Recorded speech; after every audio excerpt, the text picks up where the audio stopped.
Welcome viewers. On behalf of Iravati Research and Communication Center, this is Pratim Ranjan Bose. In this edition, we will discuss about the significance of the recently concluded 4-day visit of the Bangladeshi Prime Minister Sheikh Hasina in Delhi. Bangladesh, as you know, is India's key ally in South Asia and a top trade partner globally. I have with me Dr Sreeradha Datta, Center Head and Senior Fellow, Neighbourhood Studies of Vivekananda International Foundation or VIF in Delhi.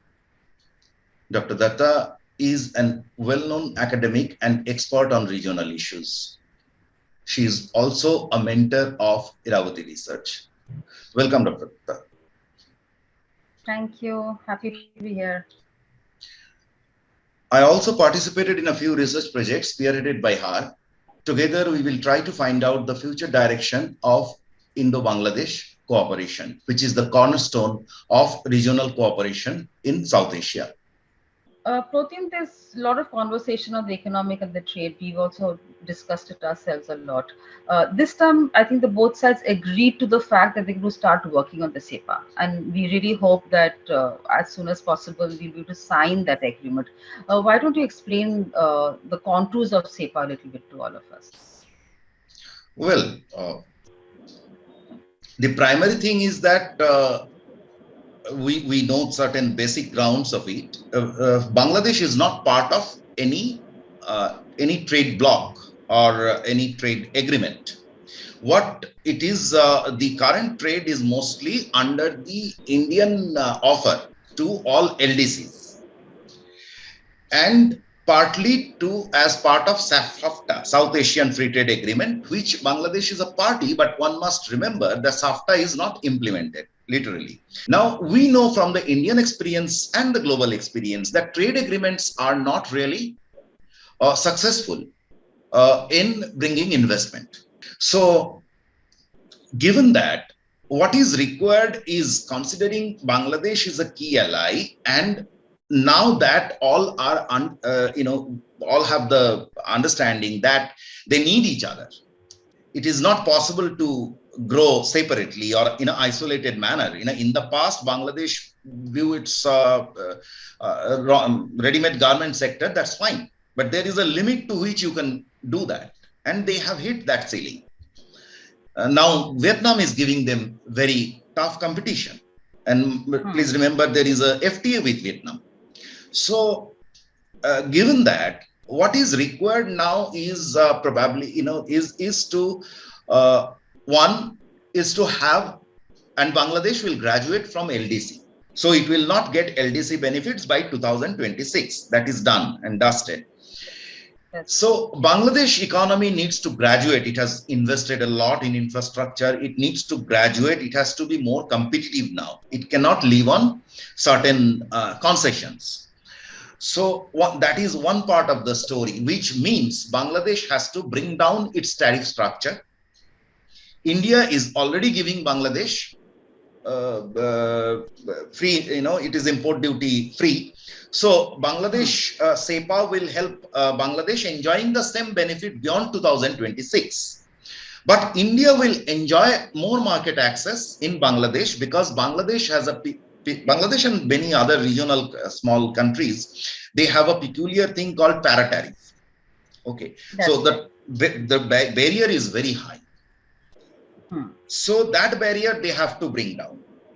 But the positive side is for smaller economies is that CEPA means comprehensive economic partnership. So it talks about investments. So one area we know that the regional value chain is pretty weak. We are yet to develop a strong regional value chain. And the Indian investment FDI in Bangladesh, in the region itself is a fraction of the total investment. India invests, any bad year, India invests $20 billion worldwide. Nothing goes to the region, and Bangladesh is probably 100 odd millions that goes a year. So the idea here is that Bangladesh, now that Bangladesh has created infrastructure, it can create targeted, it can target Indian investment So suppose company X in India, say Adani Group is investing in Bangladesh in whatever, and Adani Group is marketing that product in India. So Bangladesh is gaining by virtue of the tax opportunity Hmm. and through Hmm. foreign exchange earnings in India Yeah. or in some other country. Hmm. So Hmm. this is what CEPA will bring on the table. But that needs Bangladesh to also create, because Bangladesh has failed to attract FDI worldwide. So Hmm. Hmm. Bangladesh Hmm. need to work, they have to reform their economy a lot. I mean, a lot of reform is due in the banking sector, which Hmm. is really untouched. The foreign exchange is still administered, so that has to be market determined, and the Hmm. taxation part, the corporate Hmm. governance part, and some focused corridor-based developments. They have done big projects, fine, for the bridge and etc., but focused corridor-based development where which matters, the last mile connectivity sort of stuff. So these things Yeah. Bangladesh have to do before 2026, so that Yeah. they can take the benefit of CEPA. Right. And also, of course, I believe they have to argue their case on wherever they need, what kind of, there will be. I understand Concession. that services sector, uh, they would not like to open so fast. So, Hmm. Hmm. so that is one area. The other thing that you see now here is something for you, is that that India now offered Bangladesh free transit Yeah. to Nepal and Bhutan, but more Correct. importantly, to select Indian sea and airports. That's right. Yeah. So a Bangladeshi exporter from the hinterland, now that is very important, because Bangladesh's growth is all export economy is Chittagong centric, Dhaka and Chittagong. This is the corridor. Hmm. So anyone from the hinterland, they can now use a suitable Indian port, or even from a coast-based, from Chittagong, they can come to Indian port for transshipment to some their export destination. We know that India has been trying to emerge as a transshipment hub. So this goes Hmm. with that. And it also goes, it's basically an extension of the MBA. We can say that, Yeah. you know. Yeah. Now, this brings in light the issue of transit of Indian goods to Northeast through Chittagong and through Ashuganj by road or whatever. That has been a kind of politically sensitive issue over there, though Bangladesh allowed a lot of things, though theoretically Tripura can access Chittagong port, but Yes. there are a lot of, there were at least things. Now, how do you think, where these things, how these things can be resolved, or is this Indian offer will kind of help understanding the wider economic logic in doing so? Yes, because for long I've heard from Bangladeshi friends about how India was leveraging whatever Bangladesh was offering in terms of transit, and that India was doing limited. And I think this is going to at least put that cobweb aside. We had allowed them transit of goods to Nepal, Bhutan earlier also, but now this access to specific ports and specific land ports and airports, which and seaports, is something that I think would make them see that their access is also so much easier, because they've always felt that they've not been able to use is is India. is it a major, if I talk it in political economic terms, not merely economic, is it a major development? I think so, because we know that these are little mental maps which have always existed between the two neighbors as to how you're holding back, you're not allowing me to leverage whatever is possible. So these are little ways, I think, and I think first, once the cargo starts moving, that will also change how the whole mindset is. Earlier on, as I'm saying, each one was very territorial. We were very territorial. Of We used course, to India was not an inclusive economy. yes, not allow Bangladesh to uh, push their cargo and other things vis-a-vis our land. So we held back. They've of course held back, but I think this is an opening up. And again, as I said, the spirit of regionalism is actually being based the way the two neighbors are going to, function. And Northeast, I think, is playing a crucial role. Not only the neighbors, neighborhood first, but in terms of BIMSTEC, in terms of IORC, I think this whole fulcrum within the Northeast area, which is touching Bangladesh on this side and the rest of India, the other side, is going to, develop into a beautiful cobweb of transport corridors, economic corridors. Agreed. I fully agree with you. I remember the Manik. I will always say this, that the Manik Sarkar government has had a lot of contribution in. Yes. In fact, even if you look at the energy trade today, 160 megawatt goes from Tripura. So Started from them also. Yeah. So they were a big proponent of regional cooperation all across. Absolutely. Now, that takes us this as we entered the political economic part, as we are talking about the trust building part, leaving the era of mistrust behind and talking more on business economic terms. I mean, here is a small irritant: the politics. How do you see Bangladesh has a problem here? The last election, I hope you will agree, is the last election is questionable, to put it very mildly. The outcome Absolutely. I of think both of us have written copiously on that subject during that time, that it was completely unexpected and we were very disappointed with the outcome, with the processes, and then the outcome. Yes, absolutely. I mean, the outcome in every sense of the term, and I so far as I think no one over here also expected such a emphatic or one-sided result. Let's put it this way. Yeah. So that puts, and we also know that 2013 or 14 election was there was no opposition, right? So that creates a issue about the political legitimacy of taking forward these discussions. How do you believe, two questions. One, to what extent these are a big drawback in the whole cooperation setting? And two, what is the road ahead? How this can be removed?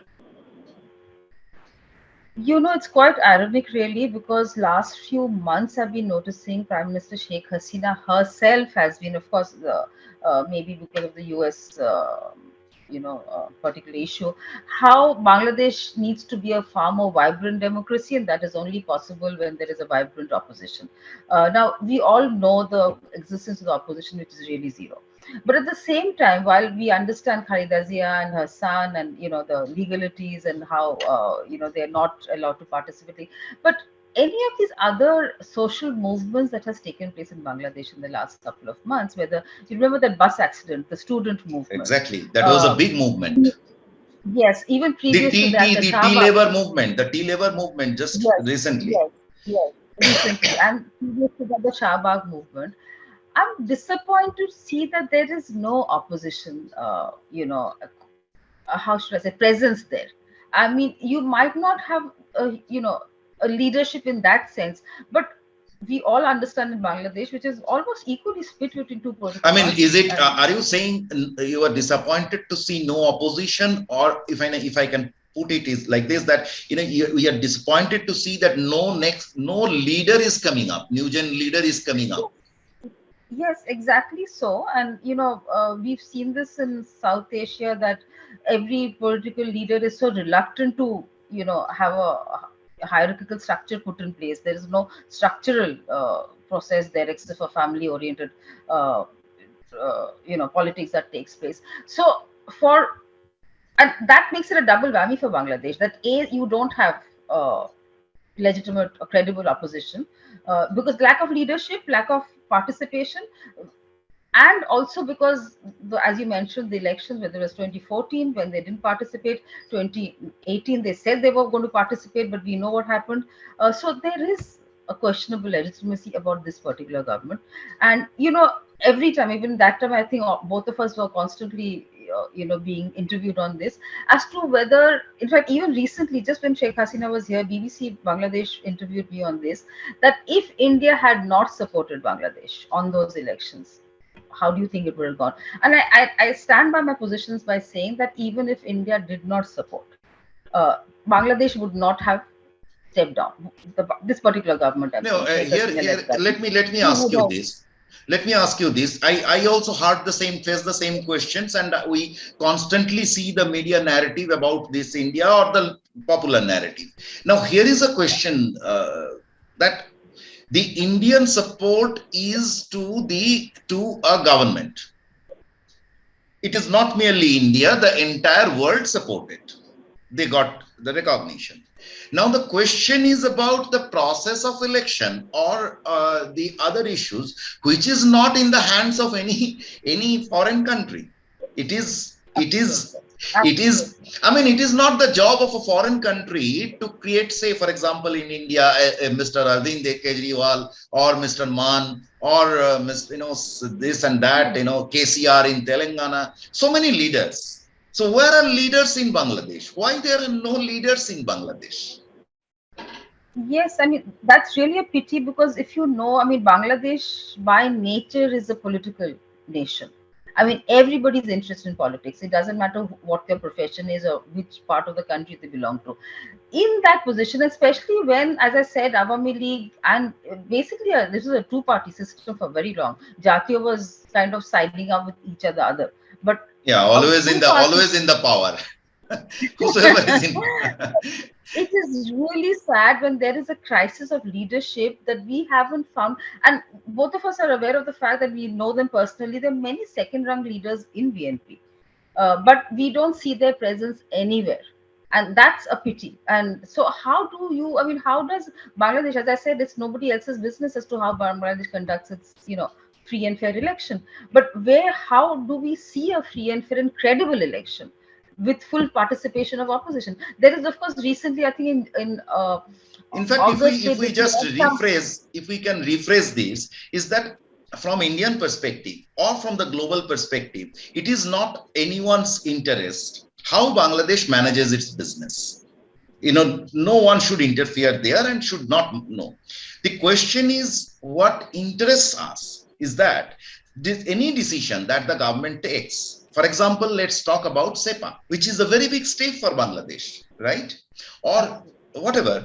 And now, if the legitimacy of the government remain in question, what will be the popular trust on that system?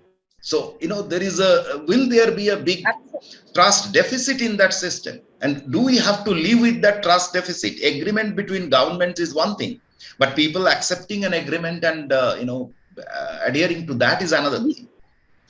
In fact, I mean, if you recall, even in the past, we've seen, because of the way the elections happened, and you know, unfortunately so, there was that anger against this particular government, the leadership, and that naturally translated into anti-India feelings. That it was India support or India whatever. And while I think people are also there understand that nobody has a hand in the way things develop, but it's the government themselves, and whether of course the caretaker government has moved on, that's been annulled now. But the point is, they themselves have to take responsibility and ensure that whatever it is, that is credible. And because, as you're saying, many of these projects that you're doing, I mean, we don't want to do it with a government which is shaky. And we've just, after so long, been able to build trust. But now, on the basis of an election badly managed or badly held, if that entire edifice that we built so strongly in the last decade and plus falls, I think that's a very unfortunate. But I really sincerely hope that there'll be a strong outreach by this particular government to all others. In fact, as I was just mentioning, in August, I saw a kind of a left kind of a group formation. I'm forgetting the name, which had happened in the past also, but they had stayed back. I haven't seen much of their, subsequent presence in the media or elsewhere, but I think a group formation, an opposition alliance Did has you did taken you place. notice one thing? I mean, I don't know. I mean, I see a design here. One, the two top parties, both are dynastic parties. A very big flaw in the system. Second is the coalitions or the forces that we are talking about, and we heard during last election also. All these faces are basically old faces. So, and when Bangladesh is a very young country, if we look at the demography, so in India, whatever it is, we saw one Mr. Kejriwal coming up, and in Andhra, he is also a very young leader. In West Bengal, Abhishek Banerjee is a young leader, right? So many new faces are coming up in the system. Man in Punjab is young, is a new, fresh face in the politics. So we don't see such faces in the mainstream discussion in Bangladesh. Probably, I don't know. You can tell it better. I mean, is that whether that is the case? Actually, Awami League themselves have some very good enterprising young MPs.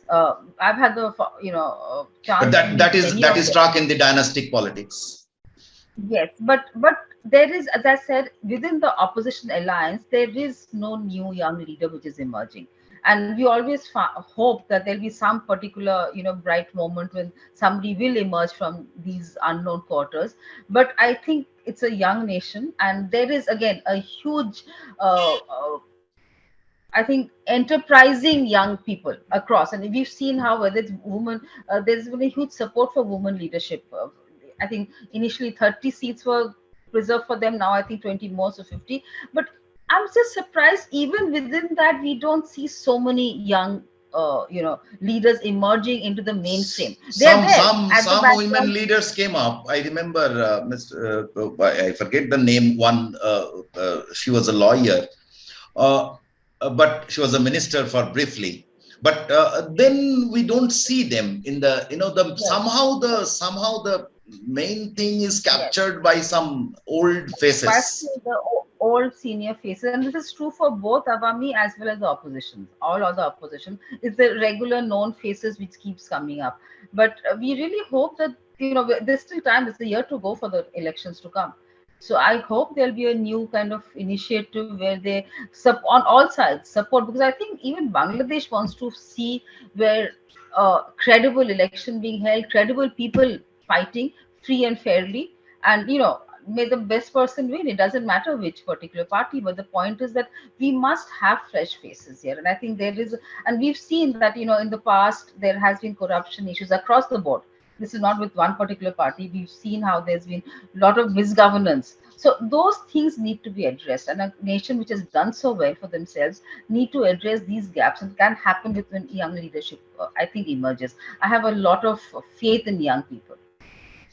Yeah, let's let me wrap up this discussion by once again pointing out to viewers is that it is not in our interest to know who will lead Bangladesh. Well, we will know, but it is not in, it is not, we are primarily not interested to know that whether it is Mr. X or Mrs. Y or this or that.